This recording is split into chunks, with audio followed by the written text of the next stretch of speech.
Hi everyone, this is Anam. Welcome to PhD jobs and admission. So आज के इस video में हम दिल्ली यूनिवर्सिटी के पीएचडी एंट्रेंस एग्जामिनेशन के लिए रिसर्च मेथोडोलॉजी के कुछ इंपॉर्टेंट एमसीक्यूज जो जनरली आपको पूछे ही जाते हैं। सो मैं ये बता रही हूँ आपको, बहुत ही इंपॉर्टेंट सेशन होने वाला है आज का हमारा, जिसमें आपको जो मैंने यहाँ पर एमसीक्यू सॉल्व करवाया है, जनरली आपको पीएचडी एंट्रेंस एग्जामिनेशन में 100% ऐसे ही टाइप के क्वेश्चंस पूछे जाते हैं। इन क्वेश्चंस में से एक क्वेश्चन जनरली आपको एग्जामिनेशन में पूछा ही जाएगा। अच्छे तरीके से आपको ये वीडियो देखना है, सारे एमसीक्यूज को सॉल्व कर लेना है। अगर आपके जो भी डाउट्स है, आपके जो भी क्वेश्चंस है, आप मुझे कमेंट सेक्शन में पूछ सकते हो। अब जैसे कि आपको पता है, दिल्ली यूनिवर्सिटी के पीएचडी एंट्रेंस एग्जामिनेशन के एप्लीकेशन फॉर्म की जो लास्ट डेट थी वो जा चुकी है, जो कि थी 10 जुलाई 2022। तो जल्द से जल्द अभी चांसेस है कि आपके एंट्रेंस एग्जामिनेशन की डेट्स आ सकती है। तो इसके लिए आपको प्रिपरेशन जल्द से जल्द स्टार्ट कर देनी है। जैसे कि आपको पता है, डीयू यूनिवर्सिटी के पीएचडी एंट्रेंस एग्जामिनेशन में जो आपका पार्ट 1 होता है, जो पेपर 1 होता है, ये रिसर्च मेथोडोलॉजी होता है, जो कि हर एक कैंडिडेट्स के लिए कॉमन होता है। तो मैं आपको बता दूं, रिसर्च मेथोडोलॉजी पर हमने आपके लिए कोर्स लेकर आया है, जैसे कि आप स्क्रीन पर देख सकते हो, जिसमें हम आपको वीडियो लेक्चर्स प्रोवाइड करते हैं। आपको पूरा सिलेबस यहाँ पर हम कवर करते हैं वीडियो लेक्चर्स में, जो कि आपके थ्योरी और एमसीक्यूज दोनों वीडियो लेक्चर्स प्रोवाइड करते हैं। थ्योरी से पहले हम आपके कॉन्सेप्ट्स को बिल्ड करवाते हैं, एंड देन एमसीक्यूज में हम आपको ट्रिक्स बताते हैं कि किस तरीके से आपको ट्रिक्स यूज करना है। उसी तरीके से नोट्स हम आपको प्रोवाइड करते हैं, काफी सिंपलेस्ट लैंग्वेज में नोट्स आपके इंटरव्यू के लिए भी बहुत हेल्पफुल होने वाले हैं notes. Then mock test, total 10 mock test provide कर रहे हैं, तो उस तरीके से आपके 400 क्वेश्चंस हम मॉक टेस्ट में कवर करते हैं। And then finally 1500 plus MCQs revision PDF, जो कि आपका रिवीजन का काम करती है। तो मैं यहाँ पर आपको बता दूं, 100% गारंटी के साथ हम आपको ये कोर्स प्रोवाइड कर रहे हैं। आपको पास करने की रिस्पॉन्सिबिलिटी हमारी होगी, हम आपको पास करवाएंगे, हम आपको टाइम टू टाइम गाइड करते रहते हैं। तो आपको याद रखना है, आपको ज्यादा टाइम वेस्ट नहीं करते हुए जल्द से जल्द आपको प्रिपरेशन को स्टार्ट करना है। स्टार्ट करने के लिए स्क्रीन पर जो आपको नंबर नजर आ रहा है, उस नंबर पर व्हाट्सएप के थ्रू हमें कॉन्टैक्ट करना है, और आप हमारे ऐप के थ्रू भी स्टडी मटेरियल को एक्सेस कर सकते हो, जिसके लिंक मैंने आपके साथ comment section as well as description box में भी शेयर कर रखी है। So that's it, and let's begin with the video. तो एक बार ये एमसीक्यू स्टार्ट करने से पहले मैं आपको अच्छी तरीके से हमारे कंटेंट जो हम आपको प्रोवाइड करते हैं, जो स्टडी मटेरियल हम आपको प्रोवाइड करते हैं, उसके बारे में एक बार मैं आपको फटाक से बता दूं कि हमारे इस कोर्स में हम आपको video lectures, mock test, notes provide करते हैं, और 1500 प्लस एमसीक्यूज रिविजन पीडीएफ। ये सारा जो कंटेंट आप देख रहे हो स्क्रीन पर, ये आपको एक ही जगह मिलेगा। कई स्टूडेंट्स क्या करते हैं, इंटरनेट से स्टडी मटेरियल रिफर करते हैं। सो इंटरनेट पे जो लैंग्वेज यूज करी जाती है, बहुत डिफिकल्ट लैंग्वेज यूज करी जाती है, जिससे कि आपको समझ नहीं आता है क्या लिखा हुआ है, किस तरीके से ये जो कंटेंट है आपको किस तरीके से रीड करना है, कितना कंटेंट आपको फॉलो करना है। क्योंकि हम हमारे कोर्स में आपको बताते हैं आपको कितना स्टडी मटेरियल यूज करना है। बहुत ज्यादा भी नहीं आपको पढ़ना है, बहुत कम भी नहीं, आपको जितना सफिशिएंट है आपके स्टडी के लिए उतना आपको पढ़ना है। सो हमारे कोर्स में हम आपको गाइड करते रहते हैं कि किस तरीके से आपको किस टॉपिक पर ज्यादा फोकस रहना है, कहाँ से ज्यादा क्वेश्चंस आपको पूछे जा सकते हैं। ये सारी चीजें हमारे कोर्स में हम आपको बताते हैं। सो हमारा ये जो कोर्स है, हम आपको गारंटी के साथ कहते हैं कि हमारे इसी कोर्स से आपको एग्जाम में 30 से 35 क्वेश्चन डायरेक्टली पूछे जाएंगे। तो जल्द से जल्द आपको कोर्स को परचेस करना है। परचेस करने के लिए स्क्रीन पर ये जो नंबर नजर आ रहा है, इस पर व्हाट्सएप के थ्रू हमें कॉन्टैक्ट करना है। याद रखिएगा, नॉर्मल कॉल इस नंबर पर नहीं लगेगा, और आप हमारे इस ऐप के थ्रू भी स्टडी मटेरियल को एक्सेस कर सकते हो। सो ऐप को एक्सेस करने के लिंक मैंने आपके साथ डिस्क्रिप्शन बॉक्स में प्रोवाइड कर रखी है। So that's it, and let's begin with the MCQs. The amount of non-response might be maximum in case of। इस क्वेश्चन में हमें पूछ रहा है, ऐसा कौन सा डेटा कलेक्शन टूल है जिसमें जो रिस्पोंडेंट है, मतलब जो रिसर्चर के क्वेश्चंस को आंसर कर रहे हैं, रिस्पॉन्स कर रहे हैं, उनका रिस्पॉन्स मैक्सिमम नहीं होगा। नॉन रिस्पॉन्स लिखा है यहाँ पर। सो याद रखिए, ऐसा डेटा कलेक्शन टूल जिसमें जो रिस्पोंडेंट है उनका रिस्पॉन्स मैक्सिमम नहीं होगा, वो होता है आपका डेटा कलेक्शन टूल मेल सर्वे। क्योंकि मेल सर्वे में क्या होता है, जो रिसर्चर है, रिसर्चर रिस्पोंडेंट को क्वेश्चन सेंड कर देते हैं, और फिर उनका रिस्पॉन्स कर कर जो रिस्पोंडेंट है, फिर बाद में रिसर्चर को वो उनका रिस्पॉन्स भेज देते हैं। सो यहाँ पर मेल क्वेश्चनर में जो रिसर्चर है, जो रिस्पोंडेंट है, रिस्पोंडेंट का चांस ऐसा होगा कि वो मैक्सिमम रिस्पॉन्स नहीं कर सकते। यहाँ पर उनका रिस्पॉन्स करने का जो चांस होता है वो मैक्सिमम नहीं कर सकते हैं। उसी तरीके से हम रिमेनिंग ऑप्शंस भी देख लेते हैं, जैसे पर्सनल इंटरव्यू। पर्सनल इंटरव्यू हो रहा है, यानी 1-to-1 face to face interview हो रहा है, सो यहाँ पर ऑब्वियसली जो रिसर्चर क्वेश्चन पूछेंगे सो रिस्पोंडेंट उनका रिस्पॉन्स करेंगे। उसी तरीके से टेलीफोन इंटरव्यू पर भी जो इमीडिएटली रिस्पॉन्स मिल रहा है, immediately researcher face to face उनसे कांटेक्ट करेंगे, मतलब कांटेक्ट हो रहा है। सो यहाँ पर टेलीफोन इंटरव्यू में भी जो रिस्पोंडेंट है वो उनका चांस ज्यादा होता है कि वो रिस्पॉन्स करे। देन लास्ट इज ऑब्जर्वेशन में यहाँ पर रिसर्चर का मेन रोल होता है, क्योंकि रिसर्चर खुद चीजों को ऑब्जर्व करते हैं, यहाँ पर रिस्पोंडेंट का कोई रोल ही नहीं होता है। तो यहाँ पर ऑब्वियसली आपका ऑप्शन डी इनकरेक्ट हो जाएगा। और पर्सनल इंटरव्यू, टेलीफोन इंटरव्यू में जो रिस्पोंडेंट है, रिस्पोंडेंट के रिस्पॉन्स करने का चांस मैक्सिमम होता है, इसलिए यहाँ पर आपका ऑप्शन बी और सी ये दोनों भी इनकरेक्ट हो जाएंगे। और इस क्वेश्चन का आपका राइट आंसर हो जाएगा ऑप्शन ए, मेल्ड क्वेश्चन है। सो याद रखिएगा एग्जाम में डेटा कलेक्शन टूल से आपको एग्जाम में 1 और 2 क्वेश्चंस पूछे ही जाते हैं। सो ऐसे टाइप के क्वेश्चंस आप आपके एग्जाम में डायरेक्टली एक्सपेक्ट कर सकते हो। Next, data collected using observations, interviews and questionnaires is known as. इस क्वेश्चन में पूछ रहा है कि डेटा कलेक्ट करा गया using observation, interviews and questionnaire. So ये कौन सा डेटा कहलाएगा? क्या ये प्राइमरी डेटा होगा, सेकेंडरी डेटा होगा, लिटरेचर रिव्यू होगा या फिर ई सोर्सेज होगा? हमें ये पता करना है इस क्वेश्चन में। सो क्वेश्चन को सॉल्व करने से पहले आपको पता होना चाहिए ऑब्जर्वेशन, इंटरव्यूज एंड क्वेश्चनर्स ये तीनों भी होते क्या है। सो ऑब्जर्वेशन क्या होता है? ऑब्जर्वेशन जो रिसर्चर खुद परफॉर्म करते हैं। जैसे मान लीजिए रिसर्चर को कोई एनिमल पर स्टडी करना है, सो रिसर्चर खुद फॉरेस्ट में जाकर उन लोगों को ऑब्जर्व करेंगे, एनिमल्स को ऑब्जर्व करेंगे, उनका बिहेवियर क्या है, वो एक दूसरे से कैसे बिहेव करते हैं, वो किस तरीके से उनकी लाइफस्टाइल होती है। सो ये सारी चीजें रिसर्चर खुद ऑब्जर्व करेंगे और खुद डेटा को कलेक्ट करेंगे। उसी तरीके से इंटरव्यू में रिसर्चर जो एक्सपर्ट्स होते हैं, कोई डिसीज के एक्सपर्ट्स हो जाएंगे, कोई ऐसे ही कुछ एक्सपर्ट से इंटरव्यू परफॉर्म करते हैं और इंटरव्यूज के थ्रू डेटा कलेक्ट करते हैं। उसी तरीके से क्वेश्चन इज क्या होता है? एक लिस्ट ऑफ क्वेश्चंस होती है, एक लिस्ट होती है जिसमें क्वेश्चंस होते हैं और उनका रिस्पोंडेंट जो है रिस्पॉन्स करते हैं। सो याद रखिए ऑब्जर्वेशन, इंटरव्यूज एंड क्वेश्चन से रिसर्चर को जो भी रिस्पॉन्स मिलता है वो एक न्यू रिस्पॉन्स मिलता है, मतलब रिस्पॉन्स जो मिल रहा है रिसर्चर को एक तौर पर डेटा ही मिल रहा है। और जो भी डेटा मिलता है इन तीनों भी डेटा कलेक्शन टूल से वो एक न्यू डेटा होता है। याद रखिए जब भी एक न्यू डेटा होगा, जब भी एक न्यू डेटा होता है, जब भी एक ओरिजिनल डेटा होता है वो आपका प्राइमरी डेटा होता है। सो प्राइमरी डेटा वो डेटा होता है जो न्यू डेटा हो, जो ओरिजिनल डेटा हो और जो रिसर्चर खुद कलेक्ट करते हो डिफरेंट डिफरेंट टूल्स यूज करके, उसे हम कहते हैं प्राइमरी डेटा। सो इस क्वेश्चन का आपका राइट आंसर हो जाएगा ऑप्शन ए, प्राइमरी डेटा। अब जो रिमेनिंग ऑप्शंस हैं उन्हें भी हम देख लेते हैं। जैसे लिटरेचर रिव्यू क्या होता है? जिसमें एक सिस्टमैटिक वे में, एक ऑर्गेनाइज्ड वे में बताया जाता है कि कौन कौन से रिसर्चर ने पुराने टॉपिक्स पर रिसर्च की है, कितने कितने रिसर्च हुए हैं उन पर्टिकुलर टॉपिक्स पर। सो यहाँ पर लिटरेचर रिव्यू से आपको आइडिया लग जाता है कि किन टॉपिक्स पर रिसर्च हुई है और किन पर रिसर्च नहीं हुई है। सो लिटरेचर रिव्यू में आपको जो भी डेटा मिलेगा ये ऑलरेडी अवेलेबल होता है, तो ये सेकेंडरी सोर्स हो जाएगा, आपका सेकेंडरी डेटा हो जाएगा, ना कि प्राइमरी। सो यहाँ पर आपका ऑप्शन बी इनकरेक्ट हो जाएगा। उसी तरीके से ई सोर्सेज जैसे इंटरनेट पर जो डेटा अवेलेबल होता है ये भी सेकेंडरी होता है। सो यहाँ पर आपका ऑप्शन सी इनकरेक्ट हो जाएगा। And option D secondary data, obviously secondary data नहीं होगा। सेकेंडरी डेटा वो डेटा होता है जो ऑलरेडी अवेलेबल होता है, जो पुराने रिसर्चर ने ऑलरेडी रिसर्च की होती है। सो यहाँ पर आपका ऑप्शन डी भी इनकरेक्ट हो जाएगा और आपका इस क्वेश्चन का राइट आंसर हो जाएगा ऑप्शन ए, प्राइमरी डेटा। याद रखिए प्राइमरी डेटा और सेकेंडरी डेटा पर एग्जाम में कंपलसरी 1 क्वेश्चन पूछा ही जाता है। Next, what is superior correlation? इस क्वेश्चन में हमें पूछ रहा है सुपीरियर कोरिलेशन का मीनिंग क्या होती है, डेफिनेशन क्या होती है। सो याद रखिए सुपीरियर कोरिलेशन क्या होता है? जब भी आपके पास 2 वेरिएबल्स होते हैं, उन 2 वेरिएबल्स में कुछ ना कुछ कोरिलेशन होगा, लेकिन आप ये नहीं कह सकते हो कि उनके बीच में कॉजल रिलेशन होगा। मतलब 2 वेरिएबल होंगे, एक वेरिएबल ए एंड एक वेरिएबल बी, इनके बीच में कुछ ना कुछ रिलेशन तो होगा, लेकिन इनके बीच में कॉज एंड इफेक्ट रिलेशनशिप नहीं होगा। जैसे मान लीजिए हम एक एग्जांपल लेते हैं, in the month of June के मंथ में आपने एक पर्टिकुलर सिटी में ये देखा, वहां पर आइसक्रीम की जो सेल्स थे ये बहुत ज्यादा हो रही थी, और आपने उसी मंथ में ये भी देखा कि उस पर्टिकुलर सिटी में और उस पर्टिकुलर एरिया में चोरी भी ज्यादा हो रही है। सो यहाँ पर आप कह सकते हो कि आइसक्रीम की ज्यादा सेल हो रही है एंड चोरी भी ज्यादा हो रही है। सो यहाँ पर जो आप दोनों भी वेरिएबल देख रहे हैं, आपको ऐसा देखने से लग रहा है कि दोनों भी वेरिएबल में कुछ ना कुछ रिलेशन है, क्योंकि एक वेरिएबल बढ़ रहा है तो दूसरा वेरिएबल भी बढ़ ही रहा है।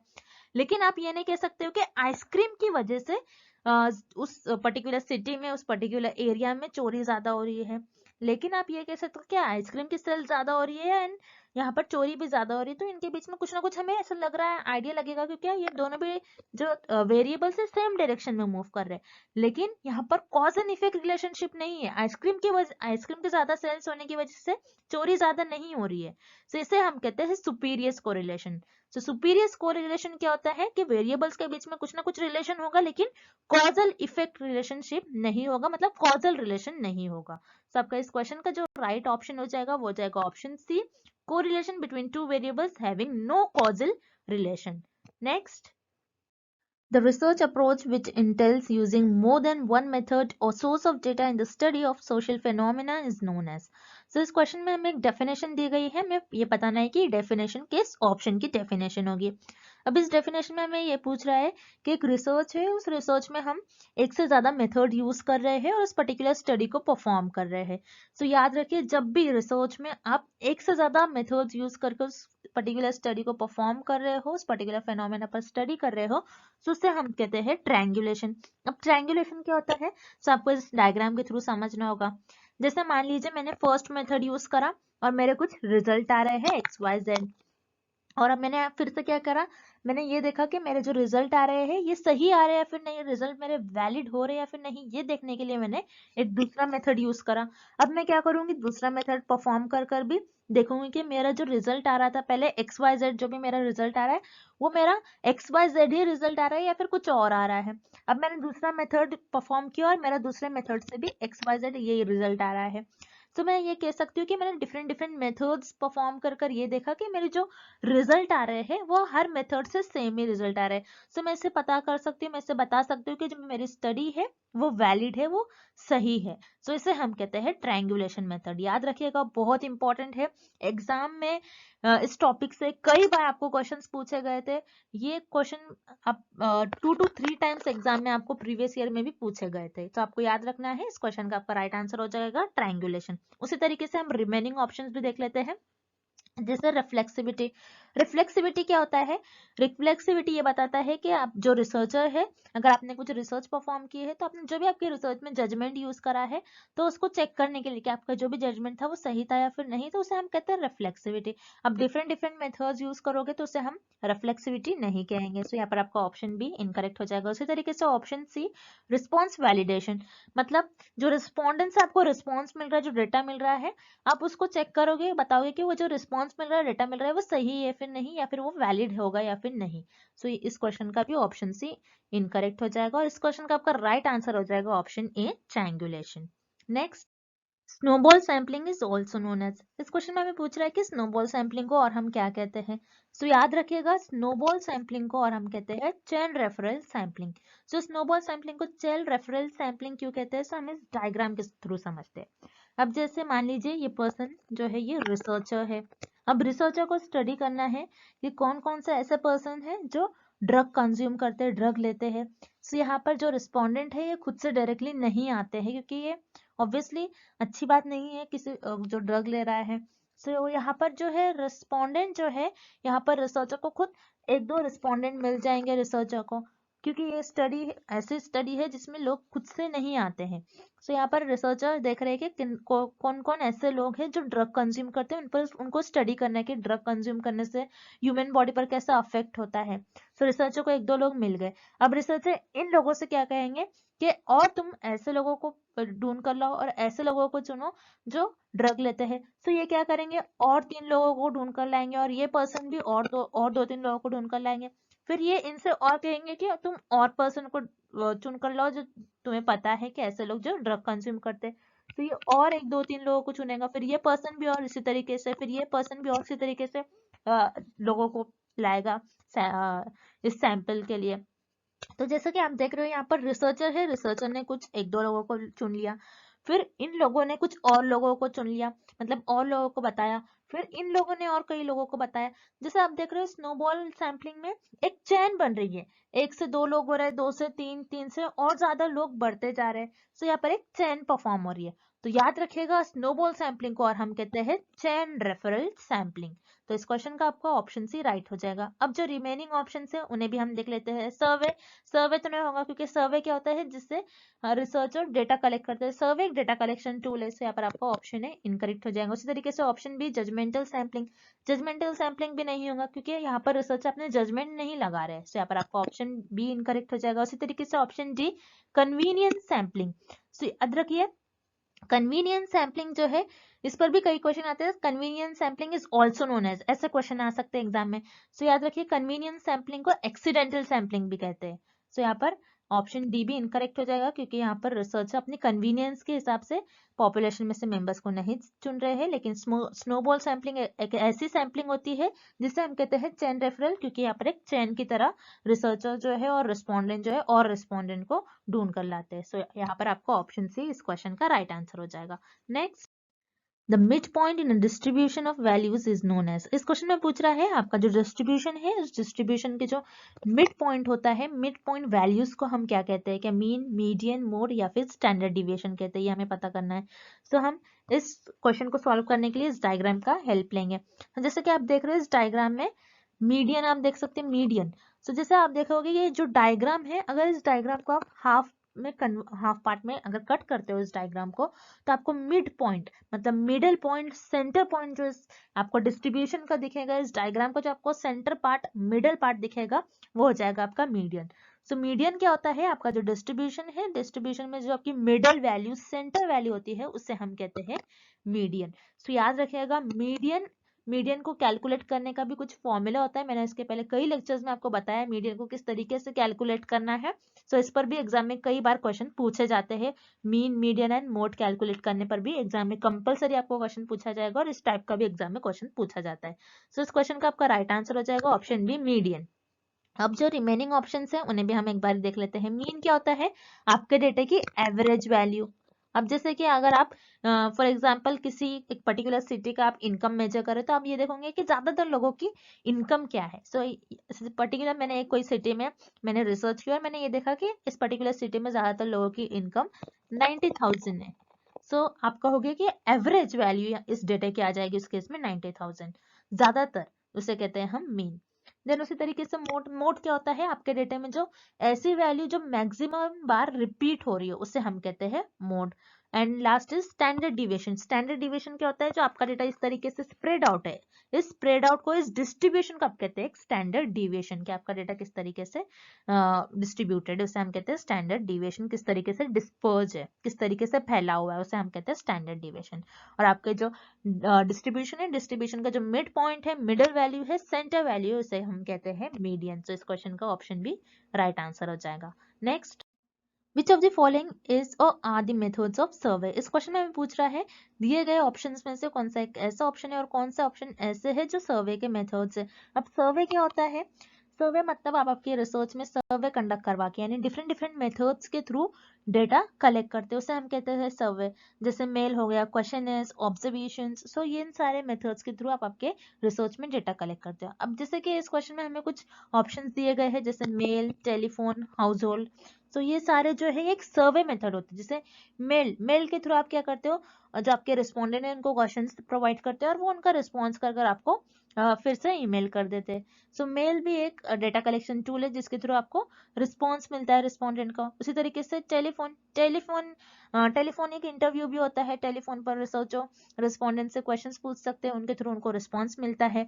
यहाँ पर मेल, टेलीफोन, ये दोनों भी एक डेटा कलेक्शन टूल है जिनके थ्रू आप डेटा कलेक्ट करते हो। उसी तरीके से हाउस होल्ड भी एक तरीके का इंटरव्यू होता है, एक तरीके का डेटा कलेक्शन टूल होता है जिसमें आप 2-3 हाउस को चुन लेते हो और उनसे रिसर्च करते हो, उनसे इंफॉर्मेशन कलेक्ट करने की कोशिश करते हो, उसे हम कहते हैं हाउस होल्ड।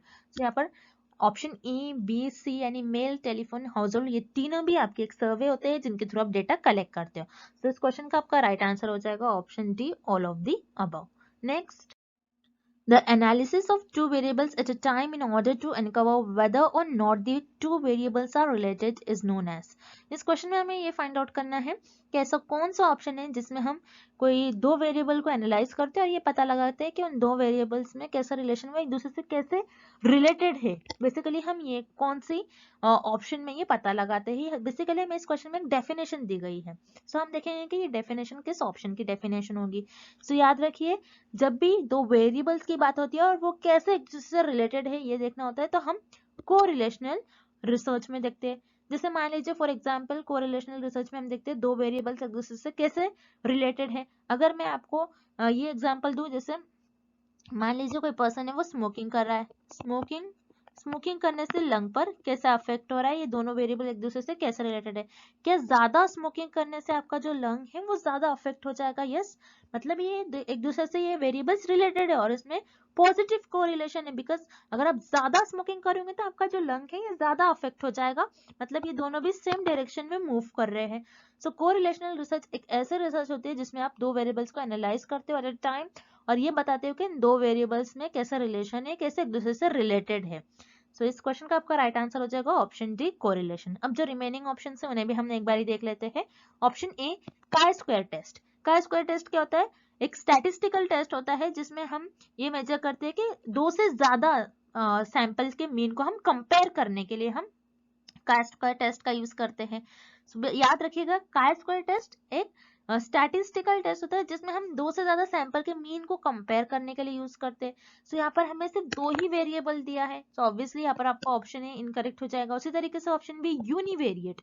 यूनी का मतलब होता है सिर्फ एक, मतलब एक वेरिएबल को आप एनालाइज कर रहे हो, एक वेरिएबल को एनालाइज कर रहे हो। सो यहाँ पर हमें दो वेरिएबल दिया है, ऑप्शन में एक नहीं दिया है, तो ऑब्वियसली यहाँ पर आपका ऑप्शन बी इनकरेक्ट हो जाएगा। उसी तरीके से ऑप्शन सी मल्टीवेरिएट। मल्टीवेरिएट मतलब दो से ज्यादा, उसे हम कहते हैं मल्टी। अब मल्टीवेरिएट दो से ज्यादा वेरिएबल्स पर आप स्टडी करते हो, जैसे मान लीजिए मैं यहाँ पर स्टडी कर रही हूँ हेल्थ पर, ह्यूमन बॉडी और कोई डिसीज पर, तो यहाँ पर मेरे तीन वेरिएबल हो जाएंगे, मैं तीन वेरिएबल पर एट अ टाइम स्टडी कर रही हूँ, सो ये मल्टीवेरिएट एनालिसिस होगा। सो इस क्वेश्चन का ऑप्शन सी भी इनकरेक्ट हो जाएगा। सो इस क्वेश्चन का आपका राइट आंसर हो जाएगा ऑप्शन डी कोरिलेशनल रिसर्च। सो याद रखिएगा, काई स्क्वायर टेस्ट पर भी क्वेश्चन बहुत बार पूछा गया आपके एग्जाम में, तो काई स्क्वायर टेस्ट पर क्वेश्चन आने के ज्यादातर चांसेस है और कोरिलेशनल रिसर्च पर एक दो क्वेश्चन कंपलसरी आपको एग्जाम में देखने मिलेगा। Next, the quickest method to collect primary data is. इस क्वेश्चन में हमें पूछ रहा है प्राइमरी डेटा को कलेक्ट करने के लिए सबसे फास्टेस्ट मेथड कौन सा होगा, मतलब प्राइमरी डेटा को कलेक्ट करने के लिए सबसे ज्यादा जल्दी आप कौन से मेथड से डेटा कलेक्ट कर सकते हो।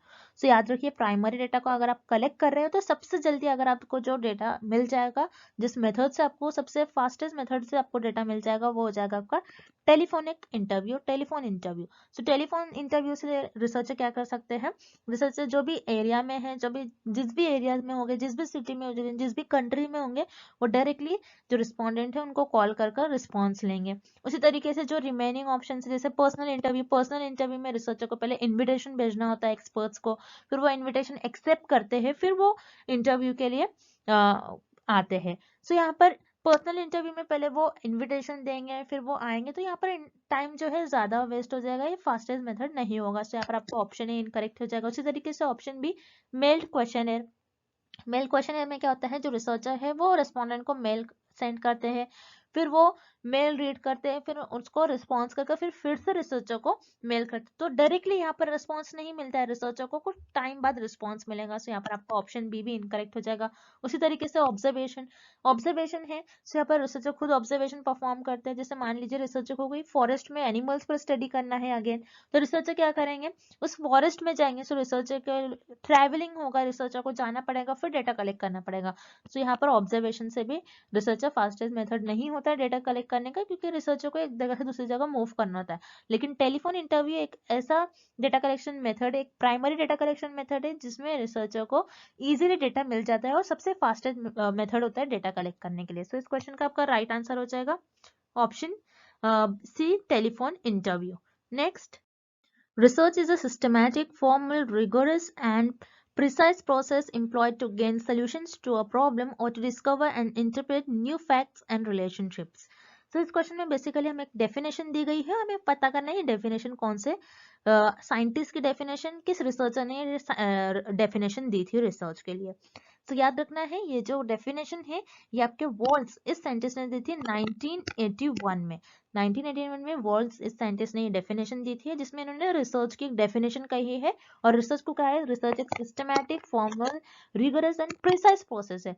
सो यस, रिसर्च आपका सिस्टमैटिक प्रोसेस होता है, जिसमें आपको एक प्रॉपर स्ट्रक्चर, स्टेप्स फॉलो करना होता है, एक फॉर्मल होता है और एक प्रिसाइज प्रोसेस होता है, एक लिमिटेड होता है। आपको कुछ उसी सिस्टमैटिक मैनर में रहकर आपकी रिसर्च को परफॉर्म करना होता है। आप प्रॉब्लम, जो भी प्रॉब्लम होता है उसका सोल्यूशन आप आपके रिसर्च में फाइंड करते हो, और जो भी आपके इंटरप्रेट होते हैं उसको आप टेस्ट करते हो और आप रिलेशनशिप्स फाइंड करते हो आपके रिसर्च में। सो यही डेफिनेशन जो है, ये डेफिनेशन आपके वॉल्स इस साइंटिस्ट ने दी थी 1981 में। सो याद रखना है जो आपके डेफिनेशन है और किस साइंटिस्ट ने ये डेफिनेशन दी थी। एग्जाम में इस टाइप के क्वेश्चन में कंपलसरी एक क्वेश्चन आपको देखने मिलेगा। सो आपको जो फेमस रिसर्चर है उनके कुछ डेफिनेशन याद रख लेना है, और आप इस टाइप के क्वेश्चन को आप इजीली सॉल्व कर पाओगे एग्जाम में। और इस क्वेश्चन का आपका राइट आंसर हो जाएगा option B, walls. And thank you for watching this video. I hope this lecture is helpful for you all, and good luck with your preparations.